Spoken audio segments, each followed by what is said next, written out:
मेरे चैनल में आपका स्वागत है दोस्तों। जैसे कि मैं 2017 का क्वेश्चन पेपर सॉल्व करवा रही थी और मैंने 3 पार्ट अपलोड कर दिए हैं, तो ये चौथा पार्ट है। इसके बाद मैं नई सीरीज़ स्टार्ट करूँगी, ठीक है दोस्तों। तो आप मेरे साथ साथ सॉल्व करते चलिए, ठीक है।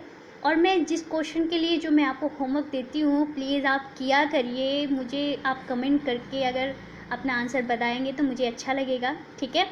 तो मैं आगे सॉल्व करवाती हूँ, आप मेरे साथ यूँ ही बने रहिए। आइए देखते हैं। तो देखिए 91 क्वेश्चन नंबर, किस उपन्यास के बारे में प्रसिद्ध है कि इसे पढ़ने के लिए बहुत लोगों ने हिंदी सीखी। ठीक है दोस्तों, तो इसका आंसर है आपका पहला, चंद्रकांता। ठीक है, आगे देखते हैं। इसमें वैसे आपका मैं बता देती हूँ, चारों ऑप्शन में जितनी दी हुई हैं राइटर्स का नाम भी आपको बताती जा रही हूँ, ठीक है। तो आप ध्यान से इनको नोट कर लीजिएगा, चाहे तो याद रखिएगा, ठीक है। देखिए, चंद्रकांता संतति। तो आपका ये जो चंद्रकांता संतति, ठीक है, ये है देवकीनंदन खत्री का उपन्यास है, ठीक है दोस्तों। परीक्षा गुरु ये किशोरी लाल गोस्वामी का है। श्यामा स्वप्न ये ठाकुर जगमोहन सिंह का है, ठीक है। और ये चौथा जो है अद्भुत लाश, ये गोपाल राम गहमरी का है, ठीक है दोस्तों। गोपाल राम गहमरी जो हैं वो जासूसी उपन्यासकार हैं, ठीक है। आगे देखते हैं। हिंदी कहानी का उद्भव किस पत्रिका के प्रकाशन के साथ माना जाता है, ठीक है। तो इसका आंसर आपका थर्ड, सरस्वती पत्रिका। 1900 में इसका प्रकाशन हुआ था, ठीक है। पहला प्रकाशन श्याम सुंदर दास ने किया था और इसका दूसरा प्रकाशन जो हुआ था वो 1903 में महावीर प्रसाद द्विवेदी ने किया था, ठीक है दोस्तों। आगे देखते हैं।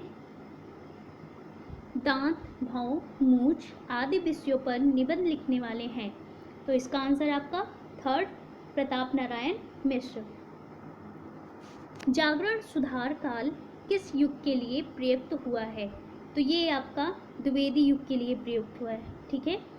नवजागरण काल भारतेंदु युग के लिए प्रयुक्त होता है, ठीक है। प्रगतिवाद को प्रगति युग और छायावाद को छायावाद युग, ठीक है। द्विवेदी युग की विशेषता नहीं है, तो आप जैसे कि इसमें देख सकते हैं इसका आंसर होगा फोर्थ, ठीक है, श्रृंगार वर्णन। आगे देखते हैं। शंख घोष को 2016 का कौन सा सम्मान पुरस्कार मिला, तो इसका आंसर आपका पहला, 2016 में इनको ज्ञानपीठ पुरस्कार मिला था, ठीक है। और इसके नीचे जस्ट देखिए 2016 का साहित्य अकादमी पुरस्कार किसको प्राप्त हुआ था, तो उसका आंसर सेकंड है, नासिरा शर्मा। 2016 का जो व्यास सम्मान मिला है वो मिला है सुरेंद्र वर्मा को, ठीक है। और 2016 का ही भारत भारती पुरस्कार मिला है आनंद प्रकाश दीक्षित को, ठीक है दोस्तों। आगे देखते हैं। डॉक्टर नगेंद्र द्वारा लिखित संस्मरण किस नाम से संकलित है, तो इसका आंसर आपका थर्ड, चेतना के बिंब, ठीक है। ये जो नेक्स्ट क्वेश्चन है, रामदास मिश्र की कृति जहाँ मैं बड़ा हूँ किस विधा से संबंधित है, तो दोस्तों इसका आंसर मुझे नहीं मिला है। अगर आपको मिल जाता है तो आप मुझे कमेंट के द्वारा इसका आंसर बता दीजिएगा, ठीक है। तांबे के कीड़े किसका एकांकी संग्रह है, तो दोस्तों यह है भुवनेश्वर का, ठीक है। इनकी बहुत सारे एकांकी संग्रह हैं और बहुत ही फेमस है, ठीक। आगे देखते हैं। विलोम किस नाटक का पात्र है, तो विलोम इसका आंसर है पहला, आषाढ़ का एक दिन, ठीक है। आगे देखते हैं। 9 की दशक के संपादक थे, तो इसका आंसर आपका दोस्तों फोर्थ, समूहनाथ सिंह, ठीक है। नए मूल्यों और नए शिल्प विधानों का अन्वेषण करने वाली काव्यधारा है, तो इसका आंसर आपका फोर्थ, प्रयोगवाद, ठीक है।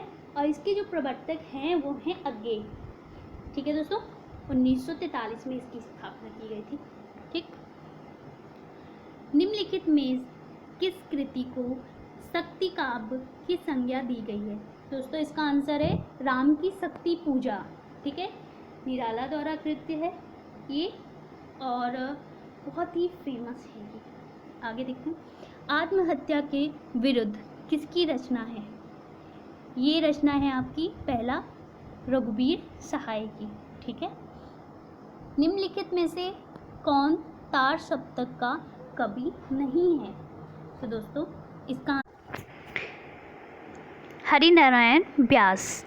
ठीक है दोस्तों, देखिए तार सप्तक, 4 तार सप्तक आए। ठीक है, इसमें खाली तार सप्तक का पूछा गया और तार सप्तक लिखा हुआ है। ठीक है, तो मतलब कि 1943 में पहला तार सप्तक आया था, दूसरा तार सप्तक 1951 में आया था और तीसरा तार सप्तक 1959 में और चौथा तार सप्तक 1979 में आया था। ठीक है दोस्तों, आगे देखते हैं। आचार्य रामचंद्र शुक्ल ने छायावाद का प्रथम व प्रतिनिधि कवि माना है। तो इसका आंसर आपका पहला प्रसाद को। ठीक है, कालचक्र डायरी विधा की रचना के लेखक हैं। इसका आंसर है पहला भारतेंदु। ठीक है, गिली गिडू उपन्यास के लेखक हैं। इसका आंसर है 4th मैत्रेयी पुष्पा। ठीक है, जा तू प्रिय छोड़कर बंधन मैं छंदों की राह पंक्ति के लेखक हैं पहला। इसका आंसर है आपका बालकृष्ण शर्मा नवीन। ठीक है, शव यात्रा कहानी के लेखक हैं ओम प्रकाश वाल्मीकि। ठीक है, चौथा ऑप्शन। आलोचना के शिखरों से साक्षात्कार के लेखक हैं रामचंद्र तिवारी।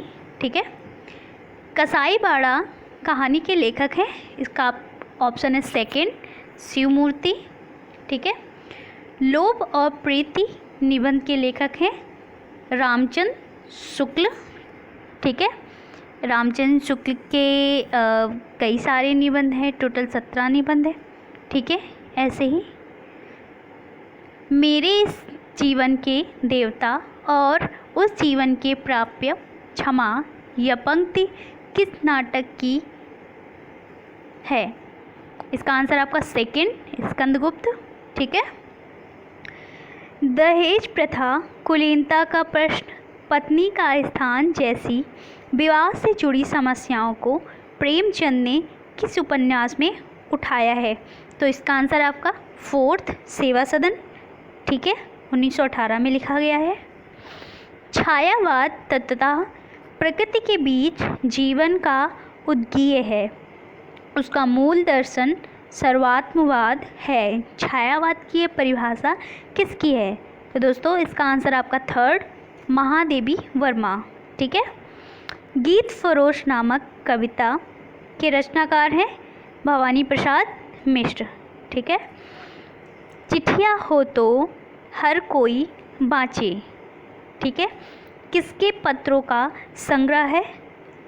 तो दोस्तों इसका आंसर मुझे नहीं मिला है, तो आप मुझे कमेंट के द्वारा बता सकते हैं। ठीक है, हवा में तैरते हुए यात्रा व्रत के लेखक हैं। इसका आंसर आपका पहला राजेंद्र अवस्थी। ठीक है, ठीक है, 1986 में लिखा गया है ये। ठीक है दोस्तों, तो ये रहा 2017 का क्वेश्चन पेपर, जो कि मैंने इसके चारों पार्ट अब मैंने अपलोड कर दिए हैं। आप इसी तरीके सॉल्व करते चलिए, एक एक क्वेश्चन को आप ध्यान से देखिए और अच्छे से याद करने की कोशिश करिएगा। ठीक है, अगर आपको कोई भी दिक्कत आ रही है सॉल्व करने में या फिर पूरे पेपर को सॉल्व करने में, तो आप मुझे कमेंट करके बता सकते हैं। ठीक है दोस्तों, लाइक करें, शेयर करें और सब्सक्राइब करें।